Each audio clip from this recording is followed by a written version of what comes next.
다음 사건은 이번에는 두꺼운 책을 가슴에 품고 나간 시의원 얘기입니다. 네, 맞습니다. 시의원이 보이스피싱 조직을 네. 검거하는데 이제 굉장히 큰 역할을 해서 화제가 되고 있는데요. 서호영 대구 시의원입니다. 네. 사실 이제 대구 시의원한테 어떤 한 통에 이제 보이스피싱이 가는데 그 보이스피싱이 굉장히 치밀하게 가요. 뭐 검사라고 사칭을 하면서 공문서까지 위조를 해서 지금 이런 경우가 있으니 빨리 이 부분에 대해서 좀 이렇게 처리를 하라 이렇게 네. 했는데 지인한테 전화를 해보니까 그게 가짜라는 걸 확인하는 순간 보통은 그냥 내버려 두는데 이런 사람을 반드시 잡아야겠다라는 생각을 하고 이 시의원이 혹시나 있을 수 있는 불상사를 대비하기 위해서 그 몸 안에 두꺼운 책을 넣고 이제 보이스피싱 조직원을 찾으러 가는 과정에 경찰과 네. 같이 함께 가서 그 조직원을 잡게 되는 어떻게 보면 굉장히 참 잘했다. 경찰을 같이 간 거예요. 네, 같이 가서 네. 시의원이 참 잘했다 그런 생각이 드는 사건입니다. 알겠습니다. 어떤 생각이었는지 이 시의원의 얘기를 좀 들어보겠습니다.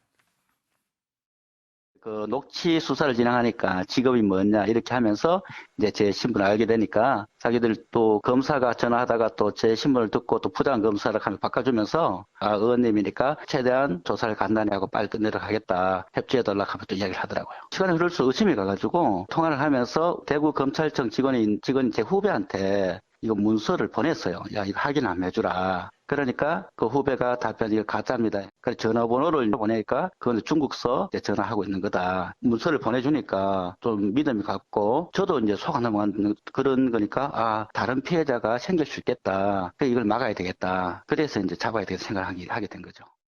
김광선 변호사 검사를 사칭한 건데 이 공문 보셨잖아요. 예. 일반인이 보기엔 진짜라고 생각할 수밖에 없거든요. 거기에 또 그러면 서울중앙지검장 윤석열이라고 서명날이 돼 있잖아요. 네. 근데 이제 그 내용을 저도 이렇게 언뜻 봤는데 봤다가 이제 자세히 보니까 이제 말도 안 되는 것들이 많이 있어요. 무슨 대부분 뭐 합동수사본부랄지 그리고 이제 내부 결재용이 아니면요. 저 사인이 들어가지 않습니다. 그리고 외부 공문 볼 때는 뭐 중앙지방검찰청 뭐 윤석열 그 이름이 전혀 들어가지 않아요. 그런데 저희 보면 뭐 협조자 법무관 뭐 이름도 있어요. 인가요? 네. 저런 문구를 보면 이 문서 자체가 마음대로 지어낸 거구나. 거기다 보면 지장이 찍혀 있잖아요. 네. 그래서 그러네요. 그냥 언뜻 보면 저 마크도 있고요. 네. 형사 7부장 사인도 있고 그러니까 진짜 같다는 생각이 들 수 있어요. 근데 하나하나 따져보면 전부 다 상대방에게 신뢰를 주기 위해서 전부 다 조작해낸 건데 저희 전문가 아닌 사람 입장에서 보면 지장이 찍혀 있단 말이에요. 그러니까 진짜고 또 사인이 되어 있단 말이에요. 진짜단 말이에요. 근데 끝부분 보면 윤석열로 딱 써 있는 걸 보고 아마 다른 분들 일반 분들은 굉장히 보고 이걸 신뢰를 했을 것 같아요. 그래서 아마 지금 이 시의원 말고 저걸로 사기를 당한 분들이 상당히 있을 가능성이 크다고 봅니다. 그러니까 아까 그 검찰 마크 있잖아요. 그거를 보면 거의 똑같단 말이에요. 그러니까 이제 이 범인이 원래 이제 이게 뭐 금융사고가 있어서 한 7천만 원 정도가 이제 사기를 당했는데 문제는 의원님 지금 계좌에 문제가 생겼으니까 그 있는 잔액을 1,200만 원을 빼서 빨리 이제 그 금감원 직원한테 줘야 된다. 이렇게까지 한 거예요. 그래서 대전에 있는 금감원 직원한테 이제 갖다 줘야 된다라고 이야기를 하면서 그러니까 그럼 돈 찾는 장면을 찍어 보내달라. 그러니까 돈 있는 장면을. 그리고 이제 그 대전까지 오려면 기차표를 사야 되지 않습니까? 그러니까 KTX 표도 찍어 보내달라. 이렇게 이야기를 한 거죠. 그래서 다 찍어 보내줘서 이제 실제로 이제 대전까지 간 겁니다. 경찰하고 해서. 자, 그럼 대전에서 연락하니까 저 어느 동네로 와라.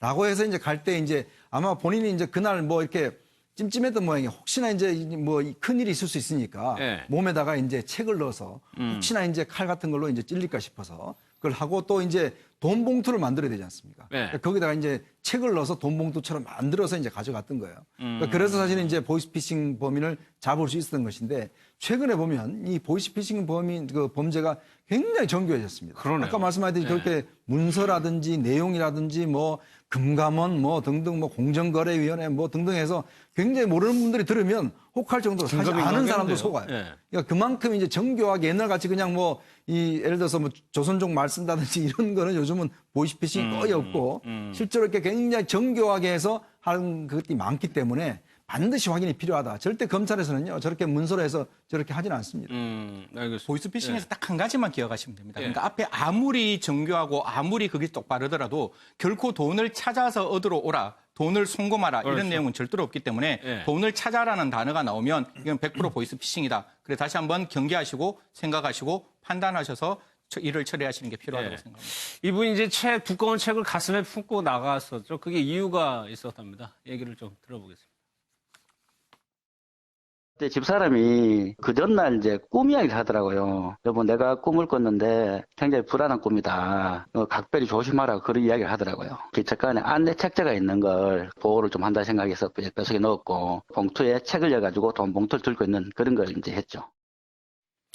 그러니까 양진 변호사, 이게 보이스피싱범을 잡아야 되겠다는 생각은 있었지만 실제로 이제 현장에 나가면 두려울 수밖에 없는 거죠. 그렇죠. 왜냐하면 이거를 본인이 이제 신고를 하는 것까지는 누구나 할 수 있는데 정말로 이 보이스피싱 조직원을 내가 직접 대면해야 된다라고 생각을 하면 사실은 뭐 흉기를 준비해 왔을 가능성도 배제할 수 없고, 만약에 거기서 어쨌든 본인이 이 사람이다라고 소리를 쳐서 경찰들이 출동을 해서 잡을 거를 이제 계획을 했지만 그거를 눈치채면 사실은 굉장히 극단적인 상황으로 흘러갈 수가 있기 때문에 저런 기지를 발휘하신 것 같고요. 그리고 이제 딱 기차를 탔을 때 앞에 놓여 있는 그 안내 책자를 딱 넣으신 거기 때문에 사실은 이거를 막 미리 이제 준비를 했다기보다는 뭔가 본인도 불안한 마음에 가는 기차 안에서 그 기차 안에 있는 안내 책자를 본인의 이제 옷에 집어넣은 것으로 보입니다. 알겠습니다. 어쨌거나 범인을 잡았습니다.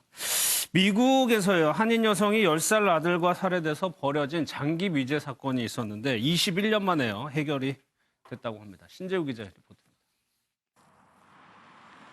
1998년 5월 미국 사우스캐롤라이나의 한 숲속 도로변에서 질식사한 한인 여성의 시신 한 구가 발견됐습니다.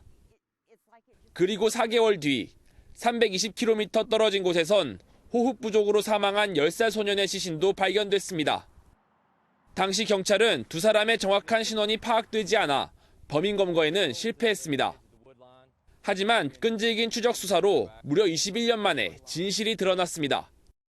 지난해 최신 DNA 검사를 의뢰한 결과 숨진 여성과 남자아이는 모자 관계임이 밝혀진 겁니다.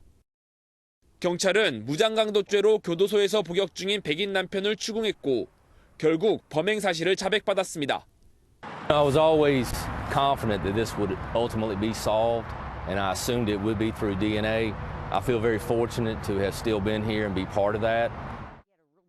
한편 숨진 모자의 친척들은 당시 사망한 어머니가 아들을 데리고 한국으로 간 것으로 알고 실종 신고를 하지 않았었다고 말했습니다. MBN 뉴스 신재우입니다.